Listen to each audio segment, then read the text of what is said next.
Ok, bonjour à tous, bonjour à toutes. Bon, aujourd'hui, petite vidéo encore sur les dérivés, un peu stylé que j'aime bien. Aujourd'hui, on va calculer la dérivée de x exposant n. Alors, x exposant n, donc qu'est-ce qu'on entend par là? J'entends par exemple x carré, x au cube, x exposant 4, x exposant 5, ainsi de suite. Ok? Bon, alors, comment faire?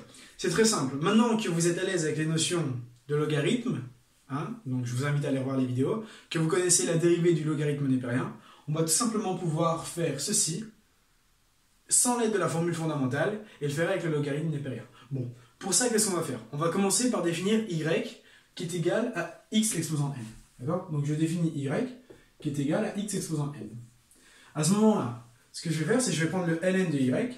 Et donc, si je prends le ln de y, je prends le ln de x exposant n. Le ln de x exposant n, on a vu que mon petit n, je pouvais le passer devant, d'accord? Et donc, c'était égal à n fois le ln de x exposant n, ok?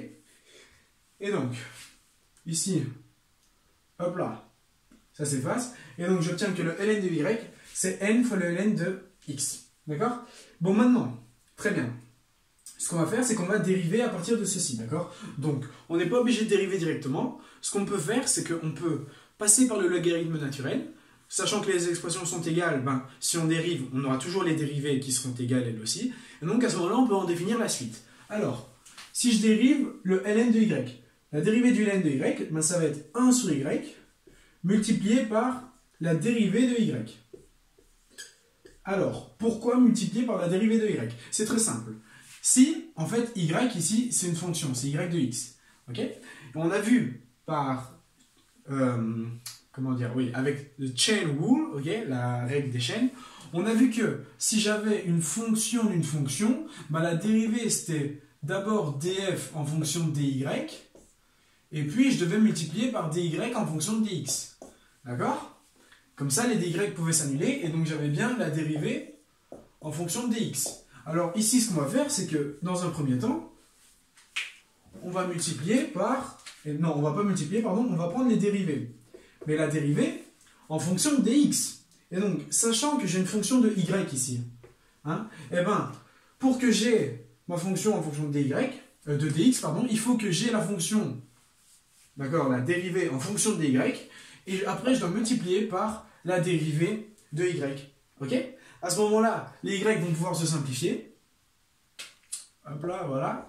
Et on aura bien les dérivées. D'accord? Donc, si j'ai une fonction de y, je dois d'abord multiplier la fonction, d'accord, donc la dérivée en fonction de y, et puis je multiplie par la dérivée de y. Alors, lorsqu'on a un logarithme népérien, on sait que la dérivée, ce sera toujours 1 sur ce qu'il y a à l'intérieur, d'accord? Donc, si j'ai le ln de y, la dérivée dans un premier temps, c'est 1 sur y, mais après, je dois encore multiplier par la dérivée de y pour avoir la dérivée en fonction de x, ok? À ce moment-là, je continue. Dérivée de n fois le ln de x. N fois le ln de x, et je veux prime. Alors, comment faire? Ici, on a la forme uv, d'accord? Si je prends uv', c'est égal à u'v plus v'. uv'. Alors, ah mais non, même pas besoin. Pourquoi pas besoin? Parce qu'en soi, pardon, n ici, d'accord? C'est une constante. Qu'est-ce que ça veut dire? Ça veut dire que n c'est un nombre, c'est 1, 2, 3, 4, enfin voilà. Et donc n est indépendant de ma dérivée. Donc c'est comme quand on avait dérivée de 3x carré, en fait c'était 3 fois la dérivée de x carré. D'accord? Donc mon 3, en fait, je peux le mettre en évidence quand on parle de dérivée. Et donc, si j'ai n fois la dérivée du ln de x, si je prends n ln de x et que je veux la dériver, en fait, j'ai n fois la dérivée du ln de x. D'accord?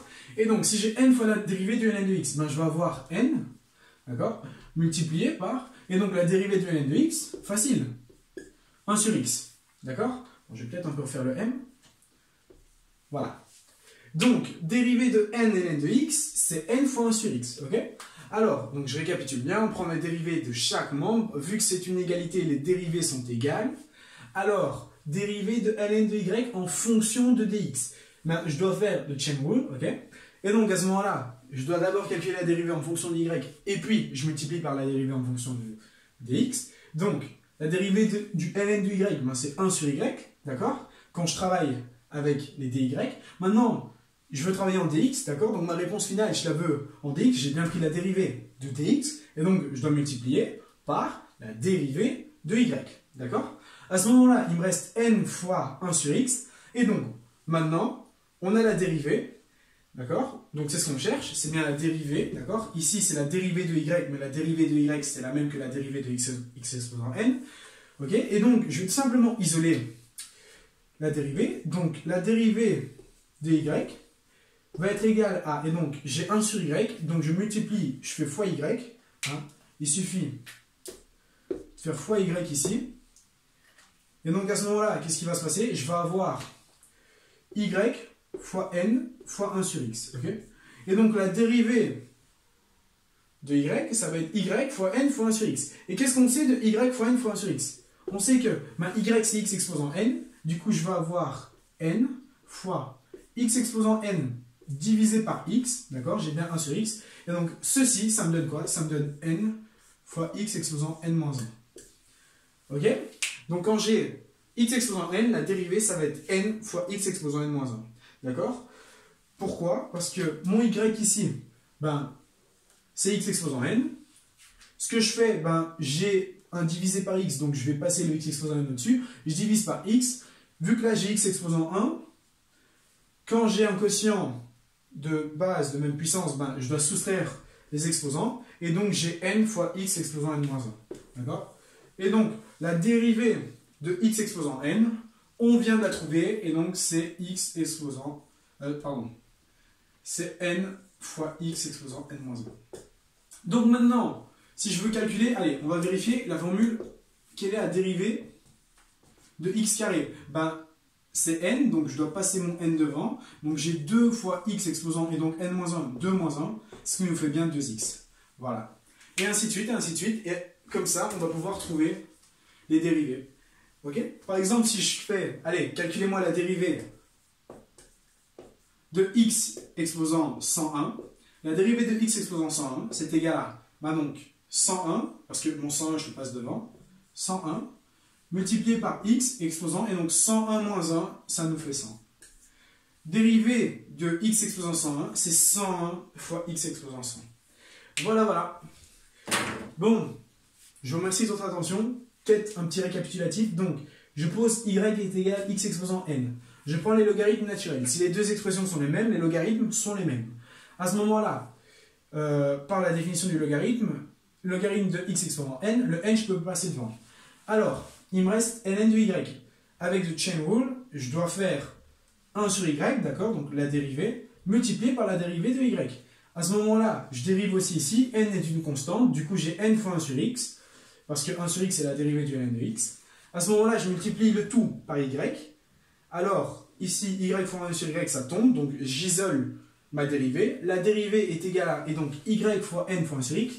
Y, on sait que c'est x exposant n, du coup on a n fois x exposant n sur x, et donc on a n fois x exposant n moins 1. Voilà, voilà. J'espère que vous aurez bien compris, d'accord? C'est quelque chose d'assez important quand on parle de dérivée, donc de x exposant n. Et voilà. C'est tout. Je vous remercie pour votre attention, et je vous dis à bientôt pour une prochaine vidéo.